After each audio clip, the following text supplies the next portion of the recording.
Question for all. Ano yun, Ike's? What song are you currently listening to this week? Sige, you go first. O sige, ako. I think na-mention ko to sa isa sa mga five senses natin. And I'm still listening to this. This has become my pick me up song talaga. I'm That Girl by Beyonce. Oh, To can you remind ano, myself, ay, can you sing a little bit of that? hindi, ako, alam mo namang hindi tayo gifted dyan. Pero yung ano na lang, gist na lang nung song is to remind myself and to remind everyone that I'm that girl. Oh, sige. Yeah. So ako Ikaw what? naman. So, di naman for this, pero parang this week na rin siya, is yung local tayo today, is yung Hmm. 7-Eleven ni Tony J. Yan. 7-Eleven, Tony J? Oo, Oh, ito ba ay, sabi mo OPM, di ba? yes, indie artist to. Ay, so pwede ka bang mag-sample? Yan. Parang ang sample niya is yung, alam ko naririnig mo na to, pero yung, balang araw masusulat ko kaya ang kanta na bibili ng bahay sa Santa Rosa. Pangit ang boses. Pero oo, Oh, naririnig ko siya. oh. Naglalagay ako ng 7-Eleven sa highway kahit ayokong maging kapitalista. Yun Oh lang my yan. God. Um, una ko siyang narinig actually sa yung mga pa pa-IG reels ni Kaloy. Tapos sabi ko Mm. kasi habang pinapakita niya ata yung mga pictures na kuha niya nung nag-Mount Ulap sila ganyan. Tapos sabi ko, hindi ako masyadong na-hook dun sa mga pictures.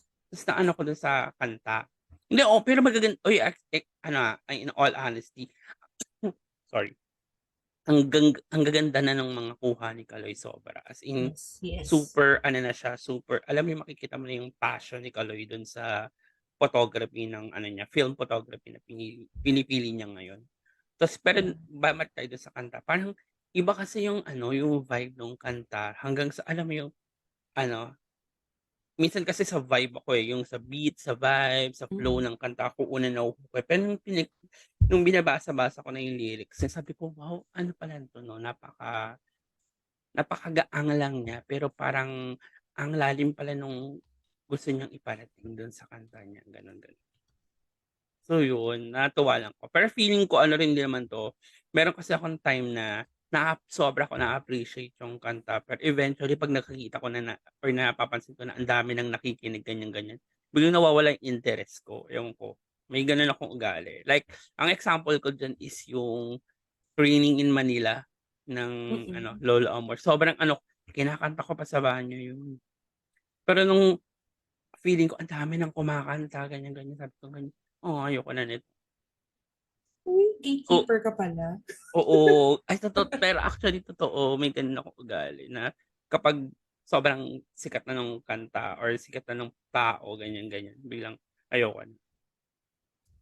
Yun lang. Yes. Oh, well, actually, let me just touch on that, yung sa photography ni Kaloy. Hi, Kaloy. Thank you again for guesting last week. Nag-message nga ako sa kanya. Sabi ko, sorry, medyo curious question, medyo bobo question. Sabi ko, ini-edit mo pa yung, kumbaga, ini-edit mo pa yung pictures mo. Sabi niya, hindi na kung parang bihira, kung ano na lang nilalabas dun sa scan. Kasi di ba Mm. film yung camera niya. Sabi ko, grabe, ang ganda. Ang ganda nung Ibang level na naman ng sorry, ubo pa rin ako ng ubo. Ibang level naman na yung printing ng mga films natin ngayon kasi kung dati 'pag nagpi-print tayo ng film lalabas yung pinaka na product na. Ngayon kasi hmm, puwede nang gawin na rin siyang soft copy. oo nga, yun nga, eh. So, So at least direct soft copy ganyan. Pero sana yun din actually yun din yung parang siyempre dating passion ko din yung photography. Parang mas okay na na-preserve yung film na kuha mo kesa na i-a-adjust mo siya. Although, depende rin kasi sa ano yun, sa artist, gano'n. Artist, oo, kung paano yung gusto mong Ano yung gusto mong result, ganyan.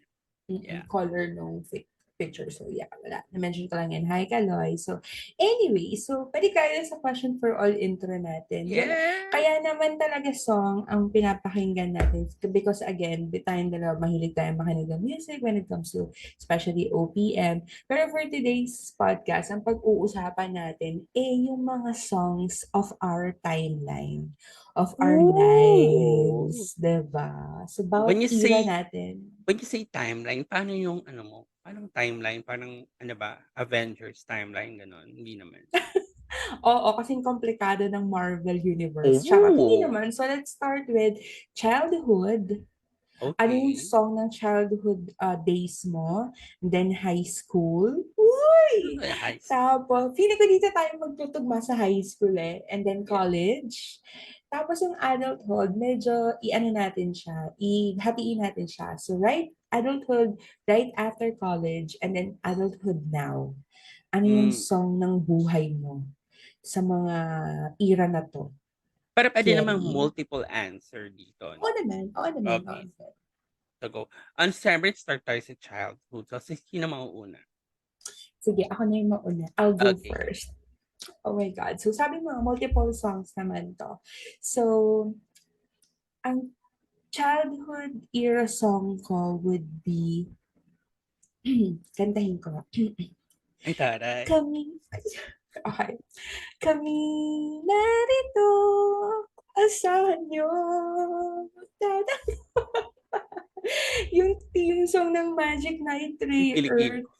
So, sobrang favorite ko yun dati. I mean, hanggang until naman ngayon. And other anime songs. Alam mo yun na parang every time na nakakarinig ako ng anime songs, especially yung mga Tagalog, iba yung nostalgia.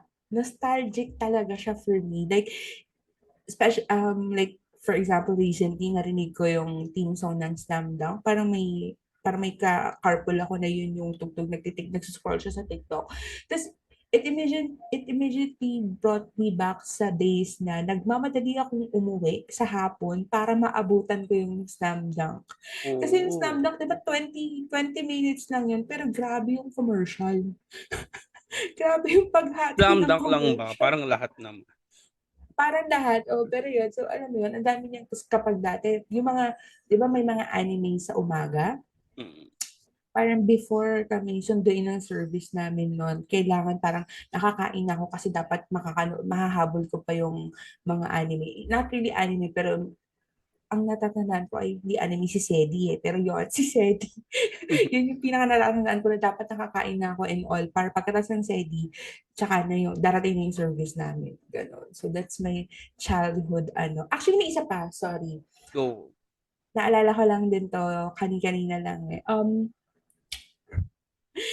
Oh my God, nagkakalabasan na tayo ng edad. Pero nung grade 6 ako, natatandaan ko, meron akong classmate na sinulat niya talaga sa back ng notebook niya yung lyrics ng Stupid Love ng Salbakuta. Wala pang flip top nun, pero kami mga cleaners, nagfi-flip top kami kung sinong unang makaka-memorize ng mga lines na yun. Siyempre, nung peeing time na, kasi kapag during class, di ba may mga mura yun? May Mm. stupid love.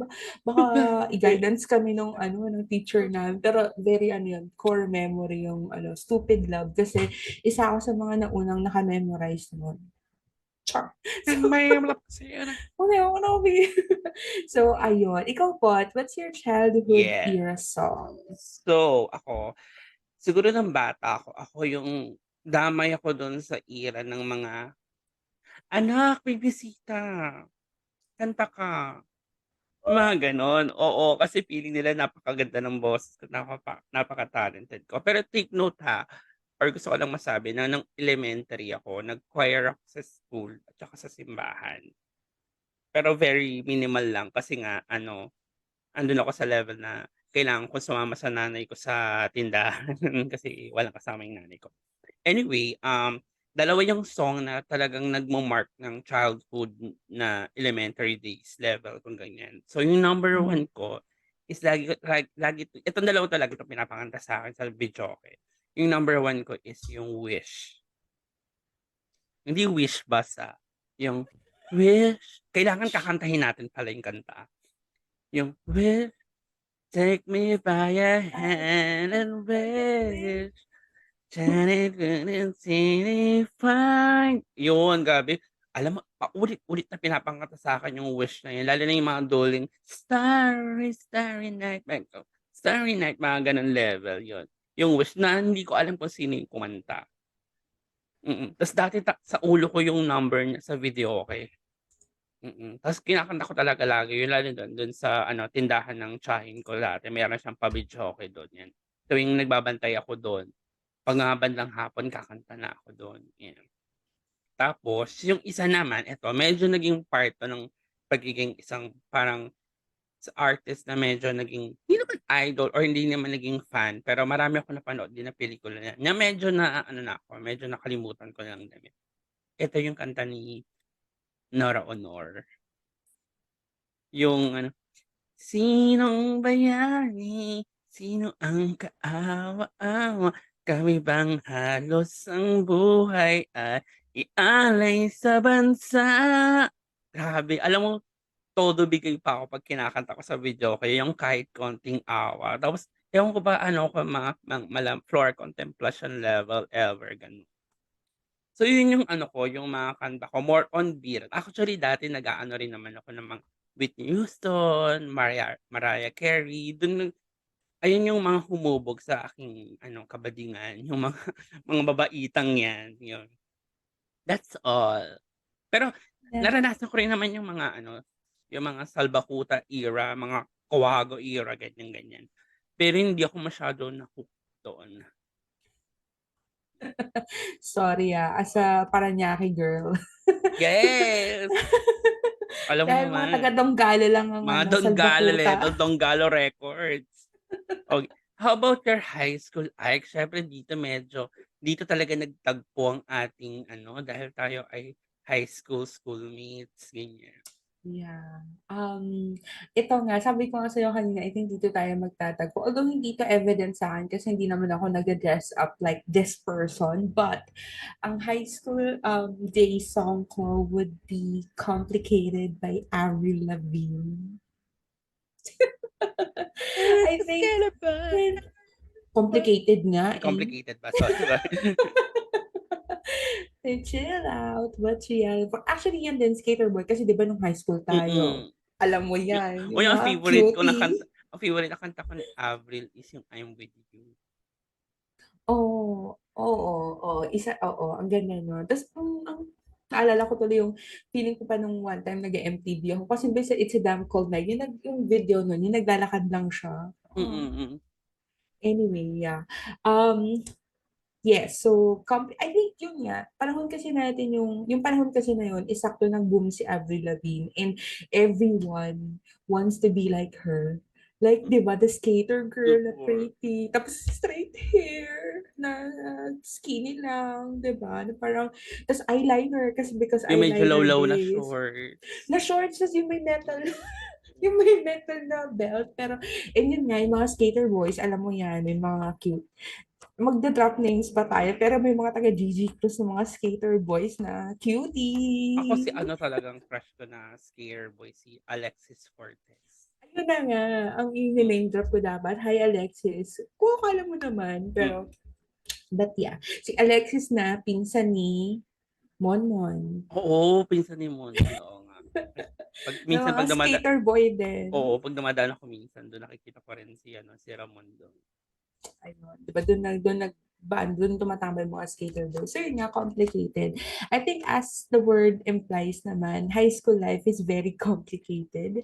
Alam mo yung, Oo. okay, pa-college na tayo, pero dapat enjoyin pa rin yung teenage life. Parang overwhelming. At the same time, it's complicated. Tsaka ito na po, ang ano, song hits days. Oo, Diyos ko naman. Alam Actually mo elementary yan. hindi natin masyado pang ramdam, eh, Mm-mm. 'no? Pero pagdating ng high school talagang ano 'no, minsan Oo, alam song mo wait lang, hits. naranasan ko pa kasi wala akong pambili ng song hits noon. So 'pag may song hits yung classmate ko, kinokopya ko na lang ano, sa notebook ko. Sinusulat. Kasi wala akong pambiling songits no'n. Totoo. Oo. Mga songits na ang natatandaan ko lagi may dalang songits sa'min, shoutout kay Sheila Bell. Alam ko naging part ng love story ni Nito Pay yang songhits na yan. Oh, Kasi may mga, parang si Micah Apostol, kasi oo, kilala ko. sobrang, di ba nag-name drop na naman tayo ng mga high school batchmates natin. Sobrang Westlife fan yun. Tapos every time na nagko-cover yung Westlife sa mga, basta yung every time na Westlife yung cover, inaano niya yun, nakasave yun, bumibili talaga siya, tapos naka-plastic cover, bakla. Mm. Sobrang ano niya, sobrang ingat na ingat niya talaga yung mga songs. So, ayun. So, but yeah, for me, it's Avril Lavigne. Ito na yung parang formative years talaga din natin eh. Ito na yung magdedictate anong magiging klaseng individuals tayo by the time na mag-step into college na tayo and even adulthood. So, yeah, complicated. I think dito na rin yung time na nag-i-emo, na aano ako sa mga emo songs. Dito na ako, hindi pa ako masyadong OPM ng time na in college na ako nag-OPM eh. Pero yung high school, yun talaga, paano na ako, pa-emo, rock na yung genre ko nun. Yun yung So, ikaw po? pero yung question ko sa'yo, meron ka bang song transition? Like from here to there na medyo different yung genre niya? Um, medyo hindi kasi I mean, wala, I can say, parang smooth lang din yung transition. Hindi siya like yung nag-shift talaga because college, sige, touch on ko na. College kasi, doon ako nag-emo. Doon ako na nag-hardcore emo talaga. And then, emo, indie. Tapos right after college, indie na. So parang hindi siya like yung jump into different ano talaga. Pero May sa transition high talaga. school, walang high school transition. Within high school. Wala, hindi din talaga ako masyado mahilig sa pop songs noon. So I'm curious, ikaw ba? May ganong jump ka ba of Siyempre, genre? kaya nga natin na-open kasi meron akong high school transition. So, Mm. transition talaga from girl to boy. Charot. Hindi, nung first year high school, sasabihin natin, kasi parang may ano rin ako eh, interest genre transition ako eh. Parang nung first to second year high school, isa talaga akong sex bomb girls. As in legit na sex bomb girls talaga ako. As in, naalala ko pa talaga, yung nasabi ko na 'to dati, yung bumibili ako ng dyaryo, partida magkano lang ang baon ko ha, pero bumibili ako ng dyaryo, yung bulgar, tiktik. Kasi that time, yun pa lang yung era ng sex bomb girls na araw-araw talaga merong balita tungkol sa kanila. Tas araw-araw may picture about sa kanila, may pictures so ginagawa ko kina-cut out ko yung mga picture nila sa dyaryo. Tas meron akong special notebook na for sex bomb girls lang. Tas lalagay ko dun yung picture nila and then yung 'pag maganda yung balita ko yung balita tas lalagay ko rin dun. Tas sa ulo ko dati talaga yung pangalan nila lahat pati apelyido, tsaka kung taga-saan sila. Tas meron akong friend nun na ano, ka-close ko din, si Maricel Usual na boy?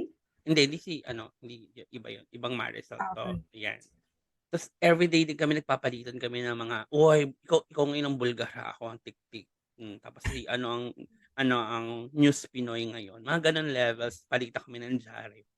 Tapos, yun na nga, siyempre nandun na yung mga Bakit Papa, mga Pretty Little Baby, I'm your Venus, I'm Yes. your fire, 'di ba? Yun yung mga level ng buhay ko. Ta's gano'n din yung dun ako nagkaroon ng connection kay Cristalea kasi super dance din sila ng mga sex Tropa bombers, si yun. Marva, name-dropan tayo ngayon, sila Mm. Rachel, yan. Ta's yun, super super hook na hook talaga ako sa sex bomb no'n na pati pagpapanood sa TV inaabangan ko talaga siya. Siyempre dati walang replay, wala pang Mm-mm. hindi pa hindi ko alam kung may YouTube na nun, pero hindi pa talaga Kerry Bells na i-replay ang mga basta-basta ang mga noontime show. Ngayon kasi very ano na, very convenient na, very giving na ang panahon ngayon na puwede kang matulog ng isang buong araw kasi at bukas mo panonoorin lahat ng mga pinalabas, 'di ba, gano'ng level. Pero pagdating ng mga late 3rd year high school to 4th year high school, dun na ako medyo nag-transition. Although nakikinig naman ako dati, pero dito ako naging hardcore na parang rockista.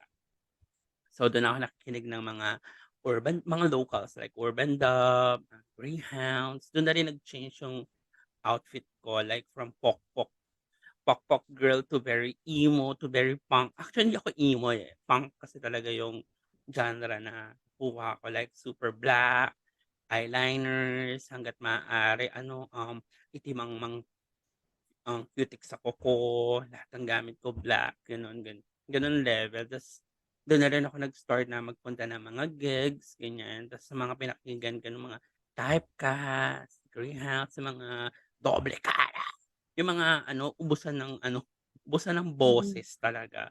So, gano'n as eventually medyo pagdating ng college dun na medyo nakita ko na yung medyo kasi nandun ako sa ano, eh, yung hindi naman feel ko hindi pa buo si Shampoo tangina, pero andun yung mga mirrors na nakikita ko yung sarili ko na, "Ay, ang tsaka pala nito." Oo, na hindi ibahin mo na yung image mo, gano'n. Mm. Developing pa lang si Shampoo tangina, hindi pa masyadong abusive. Pero Hmm. yun, high school ko talaga is more on sex bomb songs and sex bomb girl song and mga punk song, punk rock song. Pero kasama dun sila Avril Lavigne, Evanescence, Firefly, gano'n. Oh my God. Yes. Pero Yeah, dito, kung nagtagpo tayo ng medyo sa high school, siyempre pagdating ng college naghihiwalay na tayo. separate ways na And with talaga. that, siyempre nagkaroon tayo ng maaaring transition to different songs. So ikaw, Ike's, nung college ka, ano yung mga napapakinggan mo na? Ayun na nga. So, as I've mentioned earlier, medyo smooth lang yung transition ko ng genre. Well, Taylor Swift yarn. Ano kasi, yun nga, parang nag-dwell ako into emo rock punk music din nung college. But the ano talaga, like, pag narinig ko tong song na to, ay, college days yung naiisip ko. This is Famous Last Words by My Chemical Romance. So, Hmm, sobrang, alam mo, speaking of My Chemical Romance, yung last concert nila sa Mexico, every time, may mga moments ako in life na pinapanood ko yun, tapos naiiyak pa rin ako. Like, I mean, yung parang, hindi na siya magko-concert ulit like this. Pero, hopefully, may mga rumors na magre-reunion sila. Kasi River Maya nga, nag-reunion eh, My 'di Chemical ba? Romance pa Meron kaya, ka bang di ba? 14K? Mahal ang ticket nila puta. Mahal ang ticket. But Hmm, anyway, ayun na nga.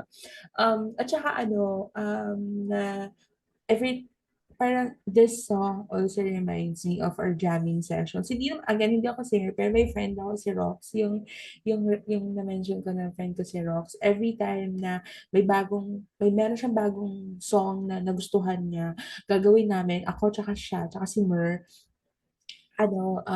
isusulat namin yung lyrics kasi hindi pa ako masyadong kuwentuhan pero basta lagi kami may copy ng lyrics tapos per stanza meron kaming designation, "Ay ikaw kakanta na ng stanza na 'to, ako sa chorus," ganyan. Kasi si Rox very very artistic yan, nagpi-piano siya, naggigitara siya. So ayun yung namin palagi jamming session namin at saka naalala ko one time nung lumabas yung Face Down hmm, ng red jumpsuit, meron akong classmate na nagtanong kasi parang nung time na yun pinag-uusapan namin na, "Hindi mas maganda 'tong song na 'to dun sa album nila." So may classmate akong nagtanong na, "Paano mo nalalaman yung ibang song nila, eh, ito lang naman yung nire-release sa like sa radio, 'di ba?" Ganyan. So lagi kami naka 89.9 that time, 'di ba, Magic. Sabi ko kasi 'pag may bagong song sila parang sine-search talaga namin kung ano yung other songs pa sa album. Parang dun ako mas na-convince na parang, "Ay ano 'to, kailangan ko din pakinggan yun." Dun ako nag-start na mag-review ng album. Wow! Parang 'pag may bago talaga akong gustong artist, sine-search ko talaga yung discography nila para ma-expose ako dun sa other songs nila. So, but yeah, Famous Last Words, sobrang ano nun, I think yun na yung peak ano ko nag-dwell ako talaga into alam ko hindi nga siya masyadong emo, eh, pero wala lang, iba lang kasi parang nung time na narinig ko yun, as in na-memorize ko siya kaagad. Like iba yung siyempre naman na nung college medyo rebel stage natin 'yan, uy, rebel stage and all. So, ayun lang. And meron akong bonus story actually about since song na rin naman yung pinakikinggan natin. Medyo mga ano na 'to, mga patapos na yung college namin. Kasi I think nung time na yun, syempre grumaduate ako ng 2010. Dito na nag-start yung mga punk group hmm. na nagko-cover ng mga pop songs. Gets 'Di ba may ko. punk 'di ba Pop Mm. Goes Punk? May mga 'di ba may series ng gano'ng album. Meron akong classmate, shoutout sa'yo Doc Jorel. Ini-name drop talaga kita kasi siya talaga yung source namin ng mga gano'n. Since ang gusto nga naming song nila Rox, mga punk, sasabihin niya, "Uy, itong pop song na 'to may punk version 'to, pakinggan niyo 'to." Gano'n siya. So yun yung sa kanya namin nakuha yun. Ta's at the same time, meron kami laging story kasi, hindi mo man natatanong pero silent Charis Pempenko fans kami nung college. Oh my God! Kasi hindi, I mean parang dun kasi siya Ramel! oo, kasi dun siya talaga I think dun siya nag-peak. Dun Mm. parang right after college siya nag-guest sa Glee, yung mga ganong Oo. era niya. Tapos itong classmate ko na 'to si Jorel, yes Jorel, na i-expose na kita. Meron pa kaming plan dati na 'pag pupunta kami ng Odyssey or basta pupunta kami nung music store, ako yung kukuha, ako yung bibili. Pero pera niya yun, nung album ni Charisse. Para hindi Oo. mapagkamali na siya yung makikinig. Tapos Oh, papakinggan namin yung sa sasakyan, i-review namin yung mga songs niya. So, may gano'n kami laging plano. But hindi naman yun natuloy. Pero yun nga, syempre natuto na kami mag-LimeWire. Natuto na kami magpa-burn ng mga LimeWire, download. LimeWire, bakla, di Diyos ba? ko. Download ng ng mga songs. But going back sa college days, aside sa, actually, hindi to major transition po, pero meron din akong kind of genre shift nung college. Kasi, anong college kasi, nagkaroon din ako ng mga Christian friends Mm. and other religion din as well. Pero mas na-expose ako sa mga, not mas na-expose, but naging aware ako sa mga Christian songs. Mm. Hillsong, 'di ba? Parang Oh, yun din yung yes. 'di ba? Na parang ang ganda nga no. Tapos meron akong classmate, shout out. Kasi nung college talaga, I think as a friendly girl, isa sa mga perks natin is napapahiram tayo ng mga books, napapahiram tayo ng mga MP3 players na may songs na Yes. ng mga rich Alam mo kids na yan. classmates natin. So, meron akong friend doon, a shoutout sa'yo, Eman, Doc Eman. Pinahiram niya ako noon. Tapos yung kalahati, puro Hillsong. Sabi ko, ano ba naman yan? Hindi ko to ano. Tapos parang, ay, nagustuhan ko siya. Kasi di ba yung beat naman ng Hillsong, hindi siya Mm. the traditional Christian song. Yes. So, ayun. Siguro, pag nakakarinig din ako ng mga songs ng Hillsong or other Christian songs, ay, sabi ko, college days. Parang ganun, college days ko to napakinggan. Or this reminds me of my college days. So, ayun. Ikaw po, eto na. Ano, Yes. kamusta ka? Ano yung mga songs na pag narinig mo, reminds you of college days to? Yung college siguro medyo nag-tone down ako and then mas naging involved ako sa local scene. Kasi dati Mm. more parang mas ako sa international artists like yun nga Evanescence, My Chemical Romance, McFly, yung mga natatandaan ko ta's nakinig din ako mga old school dati ng mga The Who, Casualties. Talagang naging hardcore nga siya, hardcore punk nga ako nun. Ta's sabi ko nga 'di ba nung college, pagdating ko ng college, parang nag-iba na yung interest ko, maging soft rock na lang ako like ta's mas na-involve nga ako sa local scene. Ta's dun ko matagal ko na naman din pinakikinggan ang Eraserheads, ang i-River Maya. Pero mas nag-involve ako dun sa mga songs nila ta's unti-unti mas napapansin ko na yung mga local artists atin like dati naging na-hook ako dun sa The Bloomfields, like parang The Beatles version natin sila ng mga So, Mm. gustong-gusto ko yung nila and then nandun na yung Wanas, then unti-unti na ko na dun unti-unti ko nararamdaman yung iba pang artist like Mojo Fly. Tas yun, so soft Filipino rock din talaga yung mas naging sa'kin nung college. Then nung college din mas naano ako sa mga pumupunta ng konting mga maliliit na gigs like, Mixmo, tapos yung sa Amoranto, ganyan-ganyan. So, more on dun yung mga kantang napuntahan ko. So, natatandaan ko lang talaga ang parang song of college ko yung sa Mojo Fly yung tumatakbo ang oras na hindi na ako tas Imago, yan yung mga Oh. so yun tas unti-unti rin nagugustuhan ko rin yung Sandwich kasi mas ibang version ng local rock din sila, eh. Tas yun, siguro more yun ang mga songs of the college days ko talaga is more on local scene talaga siya. Super mix siya pero for me ang tumatak sa'kin talaga is yung kanta ng mga kanta ng Mojo Fly like Tumatakbo, Mata. So, siyempre Ike's. Ang ikli lang 'no, Hmm. wala masyadong ambag. Pero ano, pero after college nag-iba na yung level natin siyempre mas kahit papaano mas naging pumasok na tayo sa adulthood kung tinatawag, kung saan kailangan na natin magtrabaho dahil hindi na tayo kayang pakainin ng ating mga magulang.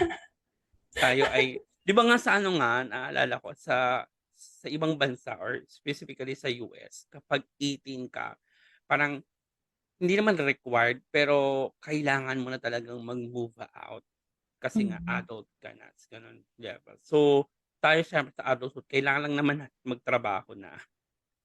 Pero True, hindi natin true. kailangan mag-move out. Pero ano na naman yung mga first or yung mga kung mayroon mang transition nung nagtatrabaho ka na, right after college, ano yung mga songs Mm. na medyo nag-ano sa'yo, nagbigay sa'yo ng buhay? Well, ito na yung ano ko, after college is my indie girl era. Slowly transitioning into the indie girl phase. Dito ko na kasi na discover yung The National, um, Bon Iver, alam mo yun, yung mga ganong, as in, parang ano na din kasi sabi mo nga itong right after college, dito tayo kumikita. So may pambili na tayo ng Nokia Express, charot. Ang luma. Alam Okey yung verb, Express. O alam yung ko Express Music. yung kulay orange, Yung kulay pula pa yun, yung ano, di ba, parang, pula ba yun? Ay sorry, yung nag-fade na pula pala yun yung, sa'kin. yung pula yung gilid. Di ba, pag ganun, alam mo na Express Music siya. Charot lang, ang luma ng reference. Pero, yun nga, dito na ako nagkaroon ng, tsaka ano yun, sorry, nung college, I think fourth year, fourth year yun, nakabili na ako ng laptop ko for myself. Kasi nagtitisis na Sana ako nun eh. all. Charot. Sana Thank you sa mga all. congressman na nagbigay ng scholarship sa akin. Mga, kasi bawal yung isa eh, pero tatlo yung sa akin. Charot. As a madiskarte girl. Pero yun, so yun nga, right after college, syempre naghahanap ako ng trabaho and mas doon ako, nung nagka-work ako, doon din ako na-expose sa gigs. Yes. Nakaka-attend na tayo ng mga pakunti-kunting gigs noon. Doon ako na-expose din sa OPM. Um, ang song that changed me or introduced me more into the OPM space is Two Chick Pony by Sandwich. O, Oh di ba my English? God. Kasi super Girl, crush girl, ko si girl, Mark girl. Abaya. Super crush ko si Mark Abaya as in legit. So, hanggang ngayon, charot, pero yeah, super crush ko yun. At saka, Out of My Mind by Teke Romantics. Very, wala na yata, hindi ko naman nag-disband na yung Teke Romantics, pero yun talaga yung parang cool wave. Parang randomly checking sa YouTube yung mga ganyang songs doon ako na expose talaga. Another song ko, actually, right after college would Wait be, ito lang, na, i-ano lang kita. hmm, Sabi ko ko lang rin, napaka-old school ni Ike sa Mark Abaya kasi sabi ko ganyan, eh, alam ko umalis 'to sa Sandwich. kaya nga, oo, 'di ba, umalis na siya sa sandwich Oo, noon. So, pero as in yung ano pa lang yun, early sandwich days. mm, Kasi 'di ba naging si kaya nga, Raymond naman na yung after. So, ay, tsaka iba yung tunog nila. mm. Nung, 'di ba, Iba nag-iba yung siya. tunog nila nung nandun si Mark, ng Oo, pinalitan ng nag-step up si Raymond as Sandwich vocalist, tama oo. ka So, nga dun. ayun. And yun yung nag-ano sa akin eh, yun yung nagustuhan ko din doon. Another song, ito ano naman 'to, international influence 'to, yung Dog Days Are Over by Florence and the Oo, Machine. Gustong-gusto ko 'to. Meron akong Spotify playlist, ang title ng The Vibe. Yun yung mga pick me up songs ko na every time may gusto akong ma-feel na specific mood. Like for example, I'm feeling adventurous. Adventurous kahit nasa bahay lang. Venture. I'm feeling adventurous, I'm feeling, gusto ko malungkot. Nandun yung mga songs na pag narinig ko automatic yun. Pwede na akong umiyak, tapos mayroong luha na dito. Charot. Basta mga ganung tipong songs. Ayun, so going back, those days are over. Kasi I think this song represents my early adulthood days, adulthood life, na parang everything seems to be like in a hurry. Hinahabol ko lahat. Dapat may energy ako for all of for everything. Na happiness and love, huy, can be scary and good at the same time. Na parang ganun. Basta pag narinig ko siya, parang yung beat kasi niya, yung beat kasi ng Dog Days Are Over, mabilis siya eh. Mabilis siya. So, parang laging tumatakbo, lagi ka may hinahabol. Tapos may undertone siya. Uy, ang specific ko na, pero may undertone siya na parang siyang church song. Mm. Parang medyo religious yung vibe niya. May ganun vibe yung song. So, parang I don't know, parang it touches life for some reason. So parang yun yung perfectly, ano talaga, perfect song for my early adulthood years. Mm. Meron na, alam mo actually na buisit, meron akong phase na hindi ko pinakinggan yan for some time. Kasi kinanta yan sa Glee. Tapos inis na inis ako. Bakit naman? Hindi, parang naging birit kasi siya. Eh, hindi naman ganun yung pagkakakanta. So, parang basta hindi ko nagustuhan yung, sa search ko mamaya, hindi ko alam kung si Day yung hindi ko matandaan eh, pero sa search ko mamaya yung cover nila ng Dog Days or Over. Hindi ko siya nagustuhan. But yeah, that's for me. Eto na, ikaw Pot. Yes. What are your songs after So, college? yan. So, before tayo nagkaroon ako ng konting tungkol sa pera. Pero ikaw, nung nagkaroon ka ng pera, before I answer the college after hustle to that, Hmm. ano yung unang album na binili mo? CD album. Wag na tayong tape. Basta sige, sa tape, may nabili ka bang tape? Meron akong Meteora, pero ano pa ako nun Ano eh, yung elementary. unang-unang tape na binili mo? Meteora, Linkin Park. Meteoric.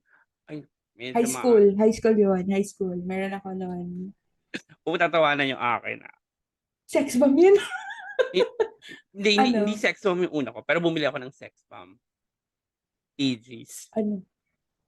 AGs? Ay, sorry, wait, sorry. Hindi pala Meteora yung binili ko. I'm sorry. CD, meron ako Meteora. Pero yung unang kong binili is Hybrid Theory. Yung pala yung unang-una nila. Sorry, Pero Hybrid Linkin Theory. Park pa din. Linkin Park pa rin, oo. But ages. Okay, bakit AG. ages? Kasi may AGs fan din ako, like yung Sinta. 'Di ba? Yun yung una kong binili talaga ng ano. Kasi 'di ba sa siyempre Baclaran girl and boy tayo, 'di Mm-mm. ba? 'Di ba sa LRT Baclaran dati, pila-pila yung mga karaton ng mga nagtitinda ng sili. Tas 'pag dumadaan ka, 'di ba, ang iingay, ganyan. So ako ages talaga yung unang-unang binili ko nun kasi gustong-gusto ko yung mga biritan nila. Eh, sa CD, ano yung unang binili mo? Hindi ko matandaan kasi mahilig na ako magpa-burn sa CD eh. Pero I Mm. remember meron akong mga Linkin Park CD noon. Mm. Ba't hindi ko matandaan yung first ko na CD? Parang burn. Kasi syempre pag burn, ano na yun, bakla. Lahat nandun na. Hindi na siya specific artist. Ikaw ba, may binili ka bang CD? Yung Christmas album ng Sex Bomb. Oh my God, super Yeah, yan. Pero in fairness kasi bakla, magaganda yung Christmas album ng Sex may Bomb. kinakanta ko sa isip ko ngayon na Christmas song ng Sex Bomb eh. Yung Pagbigay ka nga ng song ano ba 'yan? nila. Pasko na Yun naman, na naman! na na na na na na, Yun ako bilang sa na pag-ibig di na. na Ha ha! pinapangarap ko. Pangarap ko yun. Pasko na naman. Oh, 'di ba? Gustong-gusto ko 'yun. Sana'y wala man Grabe mag-wish ina pa. ko pa 'yun. Sana. Siyempre yung mga lusak days ko nagtitinda ako ng plastic sa Baclaran, 'di ba? Eh, siyempre lahat ng benta ko nire-remit ko sa nanay ko. Siyempre wala naman akong pera, tapos lagi talaga ako nanghihingi ng kahit ng 10, 20 tapos tatago ko 'yun kasi pinag-ipunan ko yung Sex Bomb album na mga nasa 75 to siyempre pirated lang, mga 70 to Mm-mm. 80 pesos ata 'yun. Tapos yung kuya ko meron siyang Walkman, tapos nagagamit ko lang yung kasi wala naman kaming CD player sa bahay, meron lang yung kuya ko na Walkman, tapos nagagamit ko lang yung Walkman kapag matutulog na siya. Kasi siyempre girl, tipid din sa battery. Kasi yung True. May battery battery pa battery yun wala eh. tayong charge dito, wala tayong rechargeable. Battery lang yun, ever ready. Babatukan ako ng kuya ko minsan kapag inubos mo na naman yung battery ng set ng ano ko, ng Walkman ko, ganyan, gano'ng level.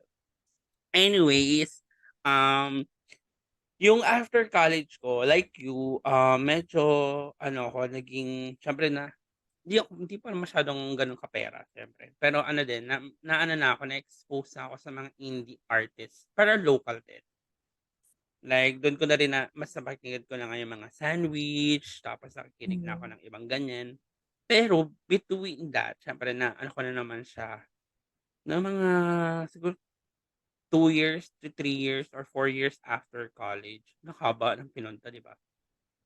Meron akong isang genre na pinakinggan or tinry kong pakinggan kasi yun yung interest nung taong gusto ko. Yes! Ito yung Yeah. ano ko, di ko alam kung dapat siya sinasabi siyempre, nasa relationship ako pero wala naman na siya. Pero siya yung ano, yung parang siguro naniniwala ka na lahat naman tayo na meron tayong parang tinatawag na totga. Oo, Hmm. yeah. So ako meron akong totga pero hindi ako nagsisisi nga nasa relasyon ako ngayon na ano ako, happy ako. Pero yung totga ko kasi siya yung nag-influence sa akin to listen to musicals. Kasi yun yung interest niya. Like, para mas marami pa kaming mapagkuwentuhan, pinakinggan ko yung mga ano niya, yung mga ang favorite na favorite niya is Wicked. Tas 'pag magkasama kami parang natutuwa siya 'pag yun ang pinag-uusapan namin. So, nakinig ako ng Wicked, tapos siyempre meron na tayong YouTube noon, yan. Tas nakinig din ako ng Les Misérables, nakinig ako ng yung sino ba yung may ano dito, Phantom of Opera, yan, yun yung mga gusto niya. So, eventually naman, ano naman din, nagustuhan ko na rin siya hanggang sa parang siyempre nawalan na kami ng communication sa isa't isa. Dun na ako na-influence na makinig na rin ng mga local scene na musical. And Hmm. yung first na musical na napanood ko after college, during adulthood, haba ng paliwanag, is yung Ang Nawalang Kapatid sa UP Diliman. Mm. Tapos dun na Walang kapat nag-start, tapos siyempre kilala ko na sila MJ, kilala ko na sila Ryan, tapos nagkakayayaan na rin kaming makinig sa ganito, ganyan, ganyan. Nung una talaga siyempre nung unang naging tropa ko talaga sila, like yung tropa-tropa na. Kadalasan hindi talaga ako nakakasama sa kanila sa mga ganyan kasi nga wala tayong budget, wala tayong pera. mm. Naalala ko talaga pa yung Virgin Love Fest. Hmm. Hindi Hindi talaga ako sumasama sa kanila kasi wala akong pambayad ng ticket. Like sweldo ko kasi sakto lang. Pero sabi ko nga kay MJ, "Look at me now, kaya kong manood ng buong set ng ano, ng Virgin Love Fest kahit mag-revisited pa ako." Pero yun nga, Pero ang song of the ah, sorry, after college adulthood ko ay ang mga musicals. Yan. Specifically, mm. Wicked. Never, never. Mm. Elsa? Charot. Elsa, ang layo pala ng Elsa. So, moving on, You siyempre, go. ilang taon na tayo nagtatrabaho, siyempre wala ng Diyos daya ko. 'to kasi magkaedad lang tayo. Adult na tayo. Adult to ano na tayo, to tito, ganyan. Adult Mm. version ng tito, tita, ganyan. Ano na ngayon yung mga songs na feeling mo, ito na yung kanta for me? Um, I don't wanna be biased, but this actually hindi siya like meron akong specific song, pero yung itong artist na 'to has been really meron akong phase na gusto ko siya ta's medyo guilty ako kasi naki-ride ako dun sa pag-hate sa kanya because nung stage na 'to, nasa emo side ako. So, parang everyone's hating on her. So, I was like, "Okey, sige hate ko na din siya." Pero nung na-realize ko how great an artist she is, nagbalik loob ako. Oo. So, this artist, um is Taylor Swift.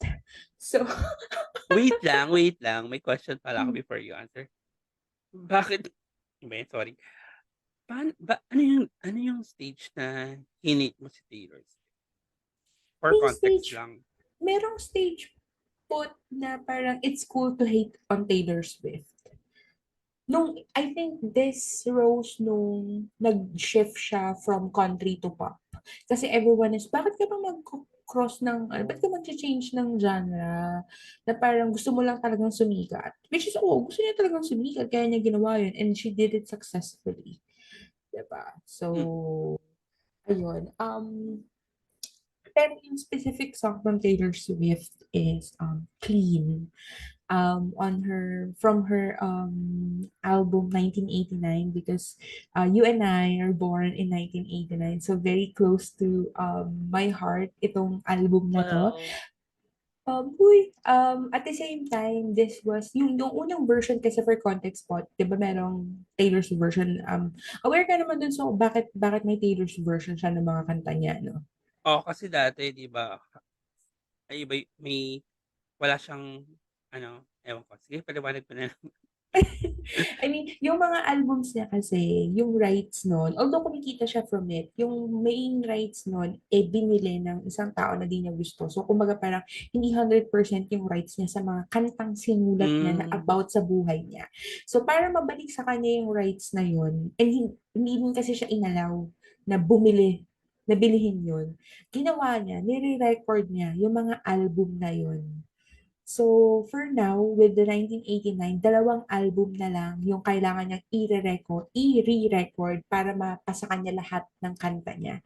And merong magandang theory doon sa sequence ng mga nung album na yun. Ang next na, o di ba, for context lang naman to, side chika, pero yung next na iaano niya, yung next na i-record niya, people are expecting, or ano na theory na nila is The Reputation, Oh. because there will be no, at ano daw, parang i-drop nila lang to anytime. Actually, bukas ang sinasabi nila, November 10, i-ano yun, i-drop niya na lang yun, na there will be no explanation, there will just be Reputation. So, kumaga parang nabawi na niya yung reputation niya. And then the last album na i-record niya would be her debut album, which is Taylor Swift. So, she'll be regaining her name naman. So, di ba, very creative si bakla. Meron siya talagang sequence, may hugot per album na, may meaning. May meaning lahat sa kanya. So, kaya yun. So, but anyway, Adulthood Now, Clean. Ano ba yung song na Clean? Hindi, in the way. Okay, meron akong ano dito, isa-shout out ko si Tita Kat. Kasi nung Oh. nilabas ang Hi, shout out kay Kat. Tita Kat na nakikinig din naman sa atin. Hi, Um, Kat. Hi Tita Kat talaga, but hi Kat, tawag dito. Yun, nung nilabas yung Taylor's version ng 1989, ang una ko talagang pinakinggan is Clean. So again, nung nilabas yung original version niya around 2013, 2014, so 14, tama, 2014. So ito ay adulthood right after college, 'di ba? So iba yung, iba ako nun. Iba yung version ko din nun, nung una ko siyang pinakinggan. Tapos, nitong nag-re-record siya ng Taylor's version, 2023, iba na rin ako, di ba? Iba na rin yung version ko nun. Kaya, iba na rin yung tama sa akin nung kantang to, Clean by Taylor Swift. Ito, basahin ko lang yung yung post ni Tita Hat. Sabi niya dito, clean has become or became a pick-me-up on days of loss. So, parang ito din yung naging ano niya, parang every time na she'll be experiencing any heartbreak, or just any forms of heartbreak, after that chaos, by morning she'll be clean again, or mawawala din yun, 'di ba? Parang this, parang in general, this, whatever has been happening on you, mawawala din yan. O, iyak mo lang yan. Ang hirap i-explain sa'yo ngayon kasi hindi mo, Mm. ang yung lyrics, but, isasend ko yun sa'yo mamaya, pero, ang ganda ng meaning nun, na parang, may, may, may line kasi doon na, the water filled my lungs, I screamed so loud, but no one heard a thing. Somehow it reflects then yung adulthood life ko now, 'di ba? Para may mga challenges tayo in life na you don't tell anyone, you just keep it to yourself. Mm. 'Di ba? Very much adult, problem na din siya. But then again, by morning, you'll be clean again. Or by morning, it's another day. By morning, you'll be able to face these challenges again. So, very reflective siya of our adulthood stage at the moment. So, that's my song, Clean. But actually, sorry Taylor, I love you, but mas gusto ko yung Nakaw version, yung naunang version, kaysa sa Taylor's version. But dito kasi sa Taylor's version, mas rinig yung boses ni Imogen. Imogen Heap is also one of the, din siya, icons din siya. Siya yung, co-writer ng, ng Clean. So, ayun lang. Oh my God, medyo, ang dami kong gustong i-share doon, pero very personal na. But ikaw po, what's your adulthood, yung second Well, stage ng adulthood mo, what's your song for that? well, for me, ang adulthood song ko ngayon, current, so hindi ako legit fan, hindi ako yung solid fan, ganyan. Pero siyempre 'di ba, this year then it's been 5 to 7 siguro 5 to 10 years na happening na-invade tayo. Hindi invade, na pumasok ang K-pop sa Pilipinas and halos everybody was really hooked and alam mo yun, really love the songs of the Koreans pop, especially BTS, tapos, ano pa yung sa inyo? EXO, kalimutan. EXO, sorry, so ILI ba yun? Charot. Hindi, ano yung basta yung mga Blackpink, yan, yan. Pero Mm-mm. kasi ako yung tipong parang medyo tamad ako pag intindi dun sa mga kanta na ang hirap i-translate, ganyan, ganyan. Pero okay lang sa akin yung yun, natutuwa naman din ako sa mga beat ng song nila. Pero kasi, haba ng paliwanag na naman, para medyo mahaba yung entry ko. Meron akong isang group artist na talagang umpisa pa lang, gusto ko na sila. Then yung time na yon is pinagtatawanan sila. Oh my God, parang alam ko na to. Okay. Yes! Ito ang SB19. Yes, alam mo grabe yung siyempre ang unang song na lumabas talaga sila is yung Go Up. Tas grabe yung mga alam mo yung ramdam mo yung bashing ng tao na feeling ano, filler sila, napapakapilit pagka K-pop, ganyan, ganyan. Ang daming sinasabi tungkol sa kanila na technically 'pag tinigtas ang isa pa sa mga kino-call out sa kanila is pangit sila. Hindi sila marketable, ganyan. Pero 'pag tinignan nung pinakinggan ko yung Go Up nun, ta's nung tinitingnan ko yung Go Up nun, iba lang yung nararamdaman ko na natutuwa ako sa kanila. Lalo yung nakikita ko si Joss, nakikita ko si Justin, ganyan, sila Stell. Yung energy, yung song mismo, parang nagbigay siya sa'kin ng joy that time. Natatandaan ko yung yung music video ng Go Up nila parang nasa rooftop sila ta's ang galing nila sumayaw, ganyan. Ta's sabi ko ganyan, mas okey sa'kin 'tong mga artist na 'to na P-pop, siyempre P-pop ang tawag sa kanila, kaysa sa K-pop kasi, yung K-pop noted na gwapo at magagaling naman talaga, eh, ganyan, ganyan. Hanggang sa nag-release na sila ng sunod-sunod na kanta tapos siyempre group sila, eh, so mas naaano sila 'pag may mga super dance yung mga nire-release nilang kanta, ganyan. Pero meron kasi silang mga kanta na yung upu-upo version lang, pero sobrang gaganda like yung Tila Luha. Grabe yung song na yun na iba yung storya na binibigay nila. Ta's meron pa silang song na Hanggang Huli, puro siya slow song. Mm. Tapos super ano na lang, super iba yung messages nila. Ayoko ng kantahin kasi naiiyak ako, pero grabe meron silang yung Hanggang Huli nakakaiyak naiyak ako sa kantang yun.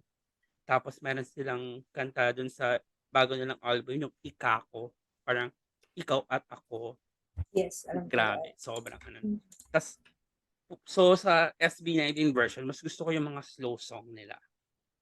And then yung pinaka-last song ng SB19 na sobrang halos naging ano siya, paulit-ulit ko siyang pinakinggan is yung Ilaw. Grabe, alam mo may moment dun na parang feel ko lang mag-drama ta's pinakinggan ko lang yung Ilaw ta's umiiyak ako. Kasi feeling ko ano, parang nandun ako sa time na parang sinulot nila yung kanta for me. Parang ako yun, gano'n. So, gano'n yung naging ano sa'kin ng SB19. So, silent fan talaga ako, hindi ako yung solid fan. Kaya meron yung may isang story ata si Romel. Hi Romel. May isang song si Rom ay may isang story sa IG si Romel na pinost ta's nanood siya ng SB19 ta's sabi kong Mm. ganyan, nag-comment ako na parang sabi ko, "Ay kainggit." Ta's dun na parang nagkaroon ng konting conversation kami na 'pag nag-tour ulit sila, nood tayo. Sabi ko, "Oh my God, this is it." Ibalik na ang ibabalik pala yung goal, ibalik na ang love team, gano'n. So Uy, yun, may ano naman tayo with ah, Romel. May ah, may scheduled lakad tayo with Romel. Na bawal oo, tayo mag-away-away. mm. Hindi ko sasabihin, pero alam mo na yun, Romel, kung Wag. nakikinig ka. Moment namin sabing kong ganyan, mas excited ako na makasama pala si Romel kaysa sa SB19. Yung mga SB19 yun nagpapakapilit lang maging K-pop. Charot, charot, Uy, charot pero lang. ano naman, I would just like to also confirm and nakita naman kita as a fan kasi I remember nung bumibili ka pa nun sa Dunkin Donut. Ay wait Basta, lang. Nasaan na yun? Andito na, wait lang, eto sila, oh, wait ayan, lang. ipakita mo ang mini standee. Wait lang, eto lang sila, oh, andito lang sila sa tabi ko, iko. Ah, di ba? O, Hello! ah! Hi, Josh and Justin. O, di ba? Oo, sila yung nandiyan. Hindi ko pa binubuksan 'to actually. Mm. Ayan, nandito Actually, si ang ano Josh ko tsaka si naman dun Justin, sa oh. Ayan, ano, ayan. oo, ayan. Oo. Alam mo, ang gusto ko, ay, same with you, gusto ko yung, although hindi ako masyadong aware sa mga kanta nila, pero yung mga slow songs nila, doon mo kasi naririnig talaga yung boses nila. And Mm, magaling sila, sasabihin natin na nakiride talaga sila sa K-pop fame, K-pop wave. Eh, ano naman? 'Di yeah. ba? Eh, ano naman? Tsaka 'Di andun ba? ako sa moment na lahat sila ang ganda ng boses. Magaling sila kumanta Mm, talaga, no doubt. Kinailangan lang nila ng kumbaga ng rider talaga para masungkit nila yung popularity na hindi rin naman nila agad nakuha, 'di ba? Hindi rin nila mm. nakuha agad. Tsaka So I talagang don't andun ako sobrang proud ako sa kanila kasi ito kung ano yung meron sila ngayon, pinagpaguran nila 'to. pinagpaguran nila. Hindi 'to binigay sa kanila on a silver True. platter or Totoo, something. totoo. Like siyempre meron tayong mga like especially ang Star Music, yung mga nagpo-produce sila ng mga artist. So siyempre hindi natin masisisi kasi sa reality naman, mas marketable talaga ang mukha, 'di True, ba? totoo naman. On parang susunod na lang yung talent. Pero 'pag gwapo ka, maganda ka, mas mas angat ka talaga, eh. Wala ng dun, wala ng plastikan dun. True, So siyempre totoo. yung ibang mga naki-ride sa kanila na mga ibang sumabay din sa kanila kasi mas na rin yung P-pop, more on gwapo talaga yung pero hindi ko pinariringgan ng ibang mga kasi talented din naman din yung iba. Pero yung kung ano yung meron ng SB19 ngayon, sobrang sobrang proud ako kasi alam mo na legit na pinagpaguran nila 'to, na sobrang deserve ito, lahat ng endorsement, lahat ng concerts, lahat ng tours, lahat ng fan base nilang ganyan, ganyan. Hindi nila 'to binigay sa kanila basta-basta. Talagang True, tinrabaho nila 'to, sobra. So I'm very totoo. proud of you, SB19. I love you so much. Deserve nila talaga lahat ng nakukuha nila ngayon. So, Yes. kudos to SB19. May bonus ano lang pala ako, may bonus song related story lang pala ako I go. before we end the episode. Ay, we will Meron end akong, this? Akala ko ay, hanggang mamaya pa 24 tayo. hours ba to? Charot. Oo, charot. Yung song na Itchy Worms na Beer, Oh my God. Mm. it always reminds me of my dad.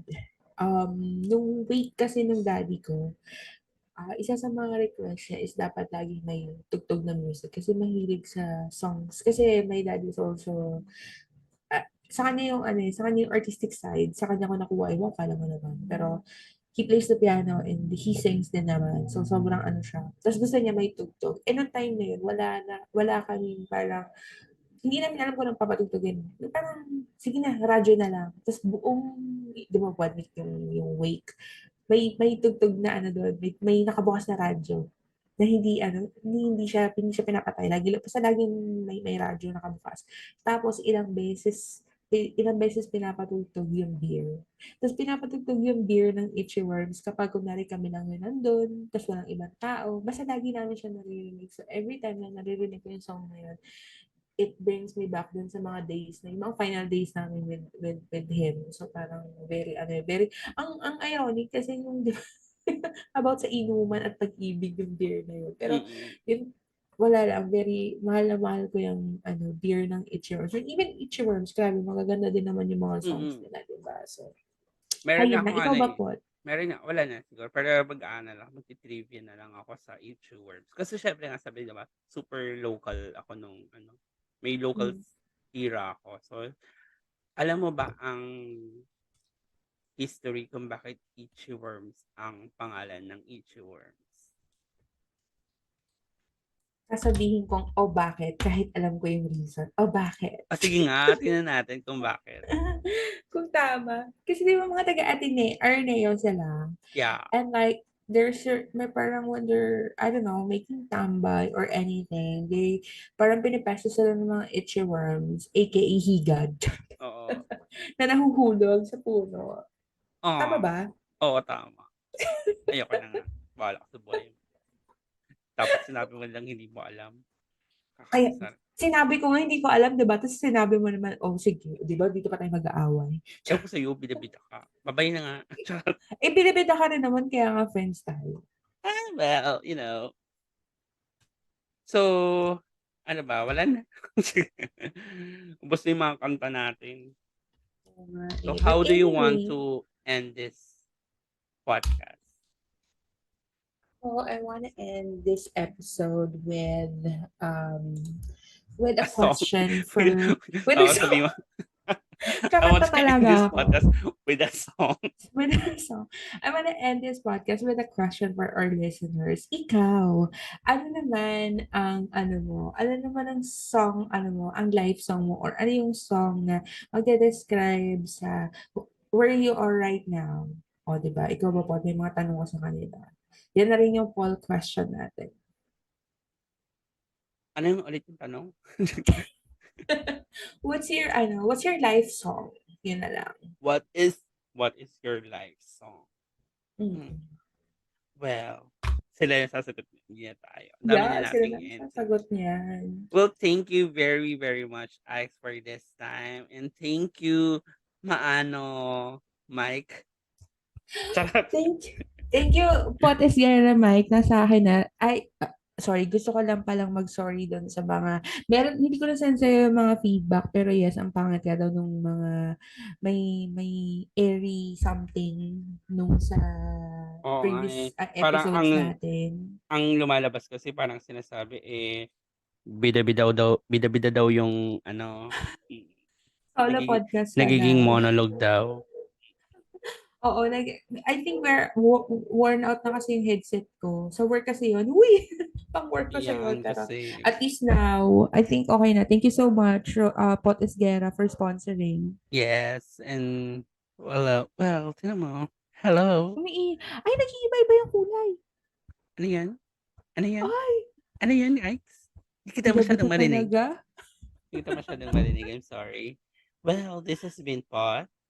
And this is Ike's. And this is... Questions for all with Ike's and Pot. Bye!